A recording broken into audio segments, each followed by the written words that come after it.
Nagababu social మీడియాలో post చేసిన tweets పై ఆసక్తికరమైన చర్చ సాగుతుంది.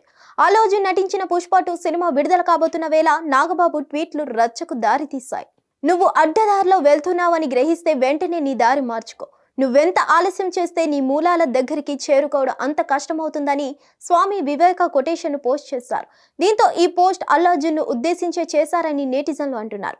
కాగా గత కొద్ది కాలంగా అల్లు మెగా ఫ్యామిలీల మధ్య వివాదం కొనసాగుతున్నట్లు పలు వార్తలు వైరల్ అవుతున్నాయి. 2024 మేలో జరిగిన ఆంధ్రప్రదేశ్ అసెంబ్లీ ఎన్నికల సమయంలో కూడా ఆయన ఇదే తరహాలో సోషల్ మీడియాలో పోస్ట్ చేశారు.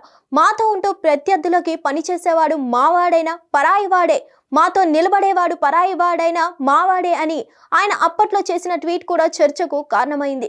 ఈ ట్వీట్ తర్వాత కొంతకాలం సోషల్ మీడియాకు నాగబాబు దూరంగా ఉన్నారు. ఎన్నికల సమయంలో నంద్యాల అసెంబ్లీ స్థానం నుంచి వైఎస్ఆర్సీపీ అభ్యర్థిగా బరిలోకి దిగిన శిల్పా రవిరెడ్డికి మద్దతుగా అల్లు అర్జున్ ప్రచారం చేశారు. పవన్ కళ్యాణ్ టీడీపీ కూటమిలో ఉన్నారు. కానీ ఆ సమయంలో అల్లు అర్జున్ వైఎస్ఆర్సీపీ అభ్యర్థి తరపున ప్రచారం చేయడం చర్చకు దారితీస్తుంది. ఈ ఘటన కూడా అల్లు అర్జున్ పవన్ కళ్యాణ్ అభిమానులకు మధ్య గ్యాప్ ను మరింత పెంచిందనే ప్రచారం కూడా ఉంది. ఈ క్రమంలోనే నాగబాబు ట్వీట్ చేయడంతో పుష్ప 2 గురించే చేశారని అంటున్నారు. హిట్ టీవీ యాప్ ని డౌన్లోడ్ చేసుకోండి. ఇందులో short news, live news, entertainment movies అన్ని అవైలబుల్ గా ఉన్నాయి. Please download Hit TV app. Hit TV app hit TV యాప్ని ఫ్రీగా డౌన్లోడ్ చేసుకోండి.